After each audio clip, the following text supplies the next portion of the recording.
কক্সবাজারের মহেশখালী পৌঁছেছেন প্রধানমন্ত্রী তারেক রহমান। সেখানে মাতারবাড়ি গভীর সমুদ্র বন্দর, কয়লা বিদ্যুৎ প্রকল্প এবং মহেশখালী সমন্বিত উন্নয়ন কর্তৃপক্ষের কার্যক্রম পরিদর্শন করবেন।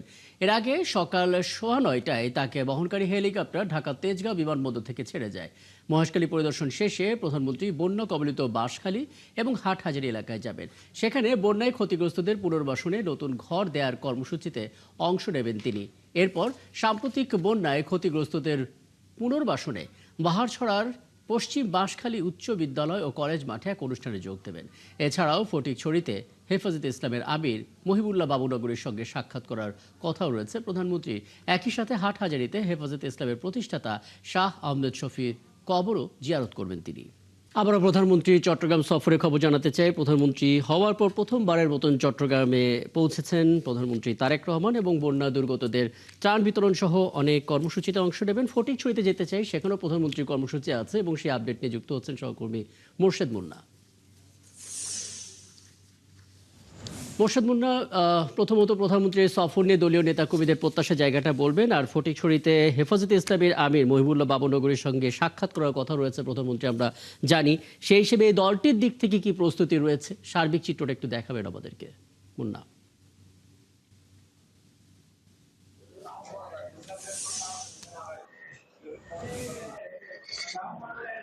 রাকিব, আপনাকে ধন্যবাদ। আপনাদেরকে যুক্ত করছি ফটিকছড়ি উপজেলার আল জামিয়া ইসলামিয়া আজিজুল উলুম বাবুনগর মাদ্রাসার সামনে হতে।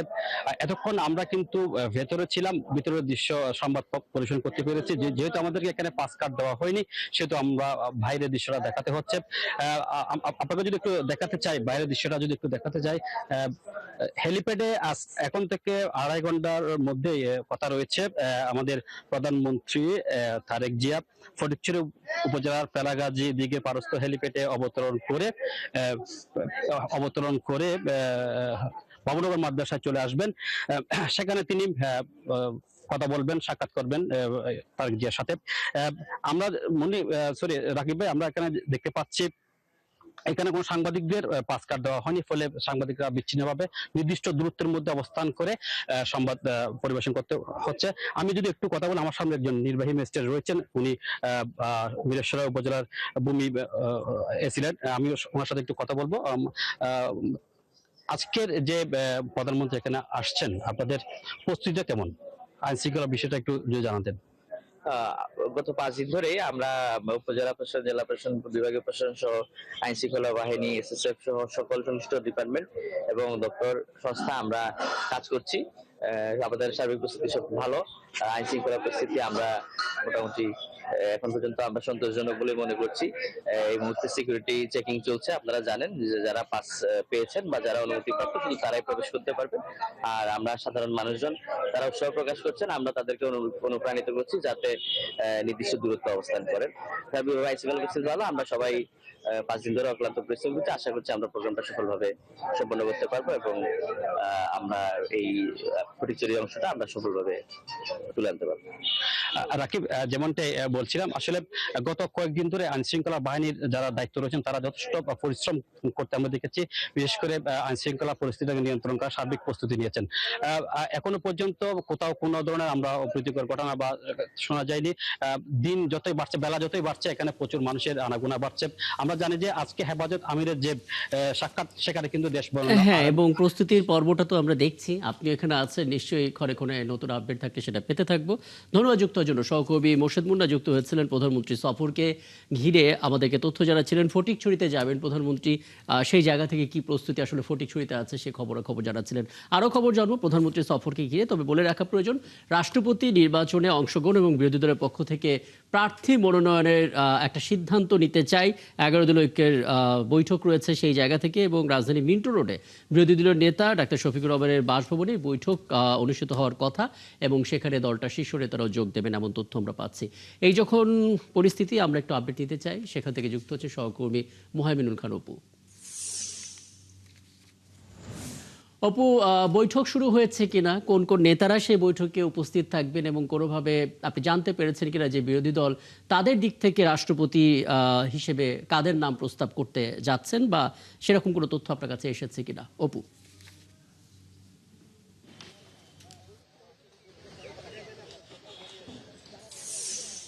রাকিব, বৈঠকটি কিন্তু 11টা 30 মিনিটে অনুষ্ঠিত হওয়ার কথা রয়েছে। তবে এর আগেই কিন্তু প্রথমে জামায়াত ইসলামের নেতা যারা রয়েছেন তারা কিন্তু এসে পৌঁছেছেন। প্রথমেই কিন্তু আমরা দেখতে পেয়েছি যে জামায়াত ইসলামের সেক্রেটারি জেনারেল অধ্যাপক মিয়া গোলাম পরোয়ার তিনি সর্বপ্রথম এসেছেন। তারপরে কিন্তু জামায়াত ইসলামের সহকারী সেক্রেটারি জেনারেল হামিদুর রহমান আজাদ তিনি এসেছেন। তার পরবর্তীতে কিন্তু জামায়াত ইসলামের আমির এবং বিরোধী দলীয় নেতা ডাক্তার শফিকুর রহমান তিনিও কিন্তু তার বাসভবনে এসে পৌঁছেছেন। এরপরে আমরা দেখেছি যে কর্নেল অলি আহমেদ তিনি এসেছেন। এছাড়া আরও কয়েকটি জোটের নেতারাও কিন্তু ইতিমধ্যে এসে পৌঁছেছেন। তবে এখন পর্যন্ত বৈঠকটি শুরু হয়নি। 11টা 30 মিনিট নাগাদ এই বৈঠকটি শুরু হওয়ার কথা রয়েছে। এর পরবর্তীতে কিন্তু বৈঠক শেষ হওয়ার পরে কিন্তু রাষ্ট্রপতি নির্বাচনে 11 দলীয় জোটের পক্ষ থেকে কার নাম মনোনীত করা হয় সেই বিষয়টি কিন্তু ব্রিফিংয়ের মাধ্যমে এখানেই জানানো হবে। তবে এর আগে জানিয়ে রাখি যে জামায়াত ইসলামী সেক্রেটারি জেনারেল অধ্যাপক মিয়া গোলাম পরোয়ার তিনি কিন্তু বলেছিলেন যে তারা রাষ্ট্রপতি নির্বাচনে অংশ নেবেন না। এরপরে অর্থাৎ গতকাল সন্ধ্যায় কিন্তু মগবাজারে জামায়াত ইসলামীর কেন্দ্রীয় কার্যালয় থেকে তারা সিদ্ধান্ত নেন যে তারা রাষ্ট্রপতি নির্বাচনে অংশ নেবেন। জানেন যে চলতি মাসে 20 তারিখে কিন্তু রাষ্ট্রপতি নির্বাচন হবার কথা রয়েছে এবং 16 তারিখে কিন্তু প্রার্থিতা বাছাইয়ের কথা রয়েছে। এছাড়াও রাষ্ট্রপতি নির্বাচনে যদি একক প্রার্থী থাকে সেক্ষেত্রে কিন্তু নির্বাচনের একক প্রার্থী থাকে সেক্ষেত্রে কিন্তু ভোটাভুটির সুযোগ থাকবে না। তবে একাধিক প্রার্থী থাকলে সেক্ষেত্রে কিন্তু ভোটাভুটি থাকবে। এক্ষেত্রে কিন্তু বেশ কিছু ক্রাইটেরিয়া রয়েছে। ন্যূনতম বয়স 35, সংসদ সদস্য হওয়ার যোগ্যতা সহ নানা বিষয় কিন্তু রয়েছে। তবে জামায়াত ইসলামী এবং 11 দলীয় জোটের পক্ষ থেকে কে প্রার্থী হচ্ছেন এটি কিন্তু এখন পর্যন্ত কোনো আভাস মেলেনি। তারা এই বৈঠকটির পরেই কিন্তু তারা এটি সিদ্ধান্ত নেবেন যে আসলে কাকে মনোনীত করা হচ্ছে বিরোধী দলের পক্ষ থেকে রাষ্ট্রপতি নির্বাচনে প্রার্থী হওয়ার। তো রাকিব, জামায়াত ইসলামের বিরোধী দলীয় নেতা এবং জামায়াত ইসলামের আমিরের বাসভবনের সামনে থেকে আমার কাছে এই ছিল বৈঠক। অনেকগুলো তথ্য জেনে নিলাম মোহাইমিনুল খান অপু। নিশ্চয়ই এই বৈঠকটি যখন শুরু হবে তখন আপনার মাধ্যমে আরো একবার যেতে পারবো এবং আপনি বলছিলেন 11:30 বৈঠকটা হওয়ার কথা, 4 জন ইতোমধ্যে উপস্থিত হয়েছেন। বৈঠকটা শেষে হয়তো জানা যাবে যে তারা কাদের নাম আসলে প্রস্তাব করছেন রাষ্ট্রপতি হিসেবে এবং নিশ্চয়ই তখন কথা হবে আপনার সঙ্গে। আমাদের সঙ্গে যুক্ত হয়েছিলেন সহকর্মী মোহাইমিনুল খান অপু। বলছিলাম শিরোনামে আন্দোলন দমনে তথ্য প্রবাহ বন্ধে তখনকার তথ্য যোগাযোগ প্রতিমন্ত্রী জুনায়েদ আহমেদ পলককে ফোন করে ইন্টারনেট ধীর গতি করতে নির্দেশ দেন কার্যক্রম নিষিদ্ধ আওয়ামী লীগের সাধারণ সম্পাদক ওবায়দুল কাদের। তাঁর নির্দেশনার পর শেখ হাসিনার অনুমোদনে বন্ধ করা হয় দ্রুতগতি ইন্টারনেট। ওবায়দুল কাদের, যুবলীগ, ছাত্রলীগের শীর্ষ নেতারা সহ 7 জনের বিরুদ্ধে জুলাই হত্যা মামলায় প্রমাণ হিসেবে আজ এই কল রেকর্ড ট্রাইব্যুনালে দাখিল করেছে প্রসিকিউশন। পুরোটা জানাচ্ছেন সহকর্মী মাইনুল মারুফ। 24 জুলাই তখনকার আওয়ামী লীগ ও এর অঙ্গ সংগঠনের নেতাকর্মী এবং পুলিশের দমনপীড়নের খবর সামাজিক যোগাযোগ মাধ্যমে ছড়িয়ে পড়ার পর ক্ষোভে ফুঁসে ওঠে সারা দেশ। কোটা সংস্কারের দাবিতে গড়ে ওঠা আন্দোলন ধীরে ধীরে মোড় নেয় সরকার পতনের দিকে। এ সময় অতিরিক্ত বল প্রয়োগ ও প্রাণহানির খবর যাতে বাইরে ছড়িয়ে না পড়ে সেজন্য ইন্টারনেট বন্ধের উদ্যোগ নেওয়া হয় বলে জানায় প্রসিকিউশন। ভাই আসসালামু আলাইকুম। জি আসসালামু আলাইকুম ভাই, পলক বলছি। এটা একটু স্লো করে দাও জি। ইন্টারনেট। প্রসিকিউশন বলছে ইন্টারনেট ধীরগতির করতে তৎকালীন তথ্য ও যোগাযোগ প্রতিমন্ত্রী জুনায়েদ আহমেদ পলককে সরাসরি ফোন করে নির্দেশ দেন ওবায়দুল কাদের। একটু নেত্রীর পারমিশনটা নিয়ে নাও। আচ্ছা ঠিক আছে, জি আচ্ছা ঠিক আছে। অনেকে আমাকে বলতেছে তোমার হ্যাঁ একটু ওই যে বলা আছে তো যে উনি না বললে না ওনাকে জিজ্ঞেস করেই বলবো। আচ্ছা ঠিক আছে, জি। কাদেরের নির্দেশনার পর শেখ হাসিনার অনুমোদন নিয়ে বন্ধ করা হয় 4G ও 3G ইন্টারনেট। এখানে দেখেন কথোপকথনটা খুবই ক্লিয়ার। ওবায়দুল কাদের ফোন করছেন আইসিটি প্রতিমন্ত্রীকে, ফোন করে বলছেন যে ইন্টারনেটটা স্লো করে দাও। উনি বলছেন প্রাইম মিনিস্টারের অনুমোদন লাগবে, কারণ উনি বলেছেন যে প্রাইম মিনিস্টার বলেছেন যে ইন্টারনেট বন্ধের আগে আমার অনুমতি নিতে। এরপরে আমরা দেখতে পেলাম ইন্টারনেট বন্ধ হয়ে গেল, স্লো হয়ে গেল। তাহলে বোঝা যাচ্ছে যে ওবায়দুল কাদের নির্দেশ দিলেন, শেখ হাসিনা সেই নির্দেশটাকে অনুমোদন করলেন, কার্যকর করলেন জুনায়েদ আহমেদ পলক। অতএব 3 জনেরই সম্পৃক্ততা আমরা এখানে দেখতে পাচ্ছি। ইতিমধ্যে এই মামলায় তথ্য প্রমাণ হিসেবে এই কল রেকর্ড ট্রাইব্যুনালে দাখিল করেছে প্রসিকিউশন। একটা ধাপে বিশ্ববিদ্যালয়ের ক্যাম্পাসগুলোতে, সারা বাংলাদেশের 59টি বিশ্ববিদ্যালয়ের ক্যাম্পাস এরিয়াতে ইন্টারনেট বন্ধ করলো, যেখানে ছাত্ররা মূলত আন্দোলন করছিল। মাইনুল মারুফ, 71, ঢাকা। মৌলভীবাজারের কুলাউড়া সীমান্তে ভারতের অভ্যন্তরে বিএসএফ এর গুলিতে বাংলাদেশি চোরা কারবারি নিহত হয়েছে বলে জানিয়েছে বিজিবি। নিহতের নাম তারা মিয়া। বিজিবি জানায় শনিবার রাত 3:30টার দিকে বাংলাদেশ থেকে 4 থেকে 5 জন চোরা কারবারি ভারতীয় কয়েকজনের সহায়তায় সীমান্ত অতিক্রম করে মাগুরুলি এলাকায় প্রবেশ করে। এ সময় তাদের লক্ষ্য করে বিএসএফ গুলি ছুড়লে বাকিরা পালিয়ে গেলেও ঘটনাস্থলে গুলিবিদ্ধ হন তারা মিয়া। তার মরদেহ বিএসএফ এর হেফাজতে রয়েছে। বিস্তারিত তথ্য জানতে বিজিবি এবং বিএসএফ এর মধ্যে যোগাযোগ অব্যাহত রয়েছে। নিহত তারা মিয়া চোরা কারবারের সাথে জড়িত এবং তার বিরুদ্ধে একটি মামলা রয়েছে বলে জানিয়েছে বিজিবি।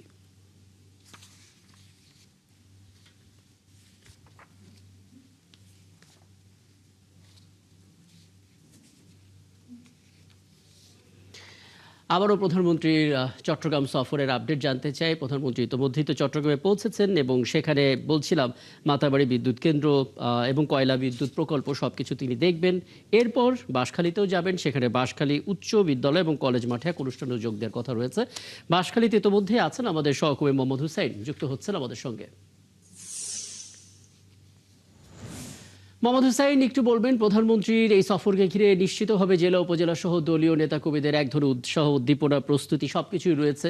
সেই ছবিগুলো একটু দেখতে চাই, তাদের কথা শুনতে চাই। প্রধানমন্ত্রী এখানে কি কি কর্মসূচি পালন করবে একবার একটু জেনে নিতে চাই আপনার মাধ্যমে। মোহাম্মদ হুসাইন।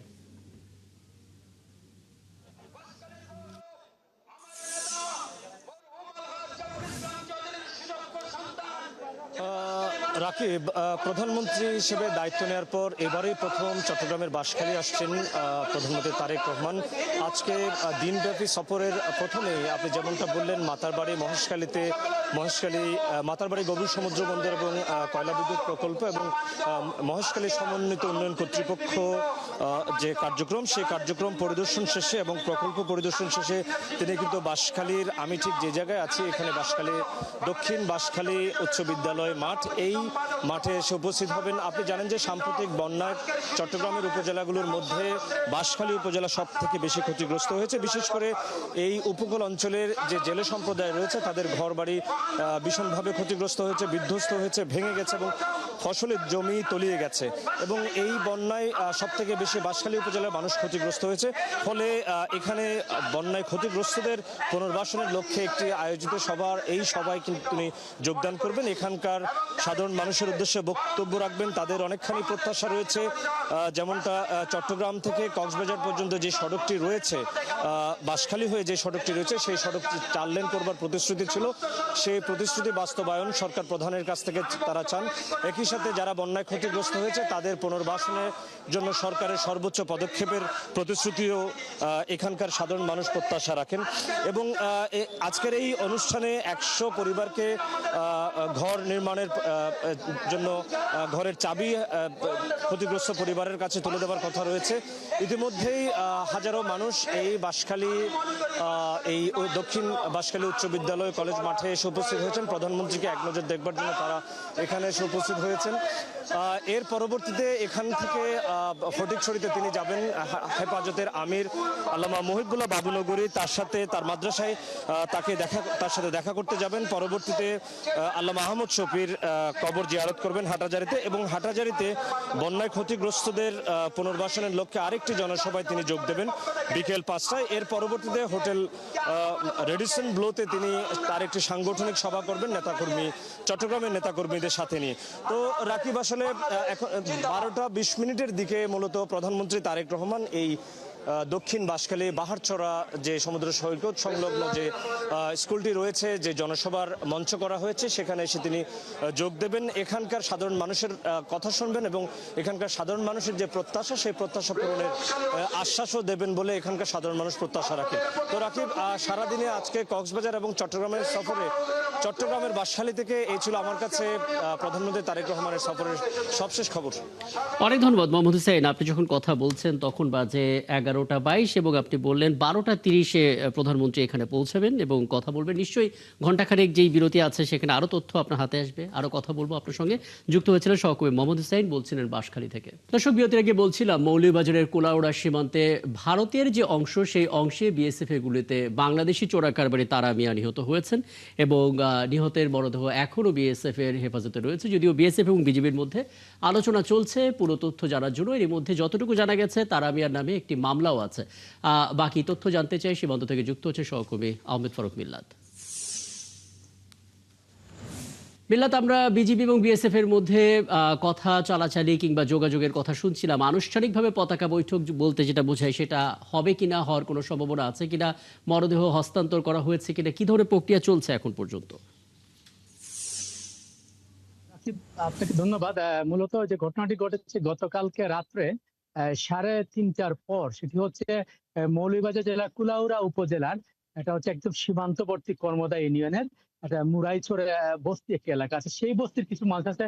মূলত বিজিবি যেটা বলছে, তারা ভারতের যে চোরা কারবারি আছে তাদের সাথে সংযোগ করে তারা মূলত নাসির বিড়ি যেগুলো আছে এবং কিছু অন্যান্য যে ভারতীয় যে পণ্য আছে সেগুলো তারা এখানে আদান প্রদান করে। ফলে তারা 4 থেকে 5 জন তারা গিয়েছিল ভারতীয় অভ্যন্তরে একটি এলাকায় প্রায় 500 গজ ভিতরে।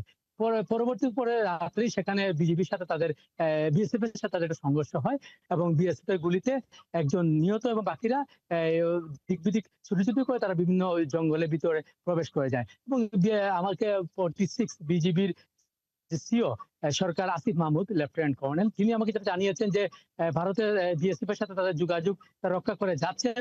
তবে যেহেতু ভারত অভ্যন্তরে মারা গিয়েছে এবং মরদেহটি ভারতের অভ্যন্তরে বিএসএফ এর আওতাধীন এই মুহূর্তে আছে, ফলে সেটি আজকে মরদেহকে হস্তান্তর করা হবে নাকি আগামীকাল করা হবে সেটা এখনো কনফার্ম হয়নি। পাশাপাশি আপনি জানিয়ে রাখি যে মারা গেছে তার নাম হচ্ছে তারা মিয়া এবং তার বাবার নাম হচ্ছে মালেক মিয়া। তারা মূলত ওই যে বস্তি কথা বলেছি আপনাকে, মুরাইছড়া বস্তি, সেই বস্তি এলাকার তারা নিম্ন আয়ের মানুষ। মূলত এই এলাকার যারা আছে, আপনি হয়তো জানেন যে সীমান্ত কুলাউড়া, কমলগঞ্জ, জুড়ি, বড়লেখাতের সীমান্ত এলাকায় প্রায় বিভিন্ন সময় চোরাচালানের ঘটনা ঘটে এবং বিএসএফ এর ঘটনায় গত মাসের আগেও আপনি জানেন যে কুলাউড়ার দত্তগ্রামে একজন মারা গেছিল বিএসএফ এর গুলিতে। ফলে তারা মূলত প্রায় তারা এখানে নদীপথ একটা আছে, সেদিকেও তারা যাতায়াত করে। ফলে পুরো বিষয়টি হয়তো পরবর্তী সংযোগে আপনাকে বিস্তারিত হয়তো জানাতে পারবো মূলত কি বিষয় নিয়ে এই ঘটনাটি ঘটেছে এবং বিএসএফ গুলি করেছে। এবং যেহেতু বিএসএফ গুলি করে লাশটি তাদের অভ্যন্তরে নিয়ে গেছে, ফলে সেটি পতাকা বৈঠক হওয়ার মাধ্যমে হয়তো এই লাশটি হস্তান্তর করা হবে। একদম এবং পরবর্তী সংবাদ সংযোগগুলোতে নিশ্চয়ই নতুন নতুন তথ্য আপনার মাধ্যমে আমরা জানতে পারবো। সহকর্মী আহমেদ ফারুক মিল্লাত আমাদের সঙ্গে যুক্ত হয়েছিলেন, বলছিলেন মৌলভীবাজারের সীমান্ত থেকে।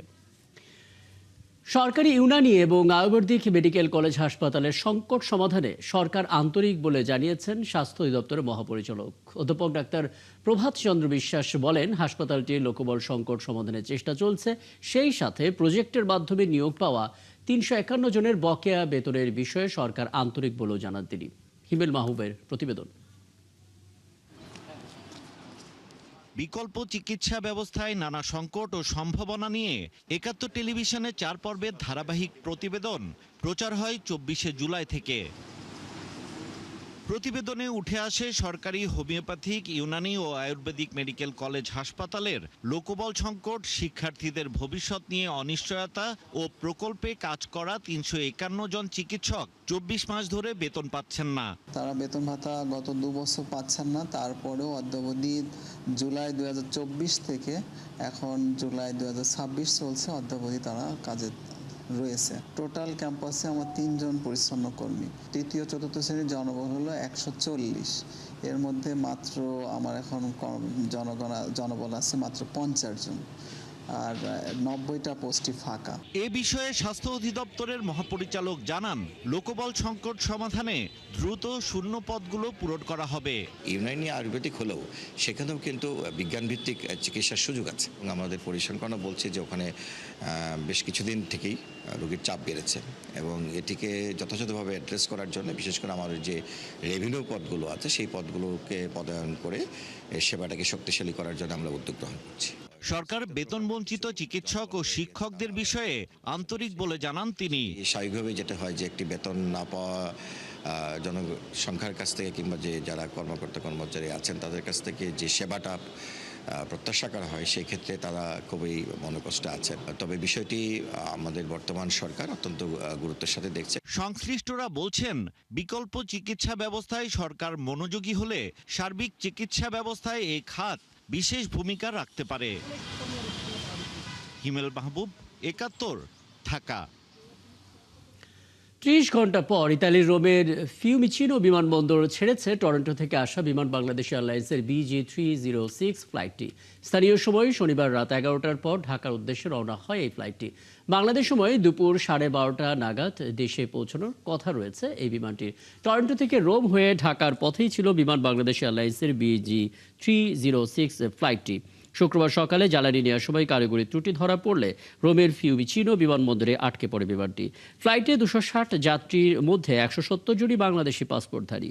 যাত্রীদের অভিযোগ, ইতালিতে প্রবেশের সুযোগ না থাকায় দীর্ঘ এই অপেক্ষার সময় বাংলাদেশি যাত্রীদের বিমানবন্দরের বাইরে নিয়ে হোটেলে রাখার ব্যবস্থা করা হয়নি।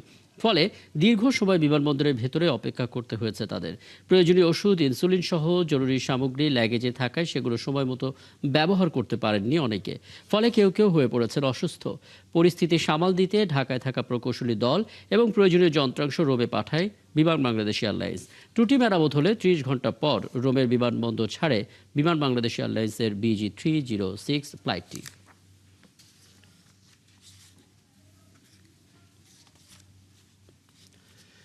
বাজারে মুরগি ডিমের দাম বাড়লেও সুফল বঞ্চিত পিরোজপুরের 5,000 খামারি। বছরে 30 কোটি ডিম উৎপাদন করলেও খরচ বেড়ে যাওয়ায় খামার চালাতে রীতিমতো হিমশিম খাচ্ছেন তারা।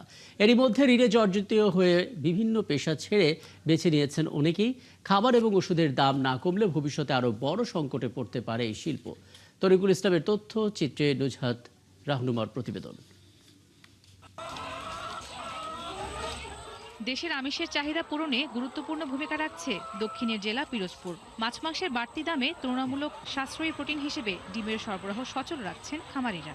জেলার 5,000 খামারে বছরে উৎপাদন করেন 30 কোটি ডিম, যার আনুমানিক বাজার মূল্য 248 কোটি টাকা। কিন্তু সাশ্রয়ী মূল্যে ডিম দিতে গিয়ে এখন নিঃস্ব হচ্ছেন বহু খামারি।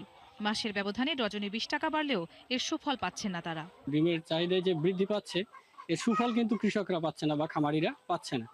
এর মূল কারণ হচ্ছে সিন্ডিকেট। বর্তমানে রেট একটু বেশি চলে, বলতে রেট চলে 9 টাকা 40 পয়সা। এই রেটটা সবসময় থাকে না। এই রেটটা আমাগো ক্ষুদ্র ব্যবসায়ীর জন্য 7 দিন কিংবা 8 দিন, 1 সপ্তাহ পর্যন্ত রেটটা দেওয়া হয়। খামারিদের অভিযোগ, মুরগির খাবার, ওষুধ, বিদ্যুৎ ও পরিবহন খরচ বেড়েছে কয়েক গুণ। রয়েছে মধ্যস্বত্বভোগী সিন্ডিকেটের প্রভাব। ফলে চাপ সামলাতে না পেরে ব্যবসা গুটিয়ে নিচ্ছেন অনেকে। ঋণে জর্জরিত হইয়া খামার বন্ধ করে দিচ্ছে, একেবারেই বন্ধ করে দিয়েছে। দেশ থেকে কেউ কেউ চলেও গেছে। খাবারের দাম যদি একটু কমাইতো সরকার, তাহলে ডিমের দামটা অতটা বেশি হইতো না। এইভাবে চলতে থাকলে এক সময় পুরো পোল্ট্রি ব্যবসায়ী বিনষ্ট হয়ে যাবে, ধ্বংস হয়ে যাবে। এদিকে ভিন্ন সমস্যার মুখোমুখি হচ্ছেন ডিম বিক্রেতারা। বলছেন দাম বাড়ায় কমেছে বিক্রি। বর্তমানে খামারে যে রেট যায় ওর পরে আর কি আমরা এক্সট্রা কিছু টাকা দিই আর কি, যে পৌঁছে দিয়ে দেয়। আমাদের তো আর কেরিং করা সম্ভব না। কারেন্টের বিল আসে আগের চেয়ে দ্বিগুণ। এই সব কিছু মিলাইয়া আপনার যারা খামার কর্তৃপক্ষ আছে এটা ওরাই বাড়ায়। খামারিদের সমস্যা চিহ্নিত করে সমাধানের আশ্বাস দেন জেলা প্রাণী সম্পদ কর্মকর্তা। এখানে মধ্যস্বত্বভোগী কিছু লোক আছে যারা এই ডিমের দাম আরো বাড়াই দেয়। খামারি পর্যায় থেকে ভোক্তা পর্যায়ে আসতে প্রায় একটা ডিমের 2-3 টাকা পর্যন্ত বেড়ে যায়। খামারিদের মতে উৎপাদন খরচ কমানো এবং বাজার ব্যবস্থাপনায় কার্যকর উদ্যোগ না নিলে ভবিষ্যতে আরও সংকটে পড়তে পারে এই শিল্প। নুজহাত রাহনুমা, ৭১। চলছে সংবাদ সংযোগ। সরাসরি সংবাদ অনুষ্ঠান দেখতে চোখ রাখুন ৭১ ফেসবুক পেজে এবং সাবস্ক্রাইব করুন ৭১ ইউটিউব চ্যানেল। থাকুন ৭১-এর সাথে।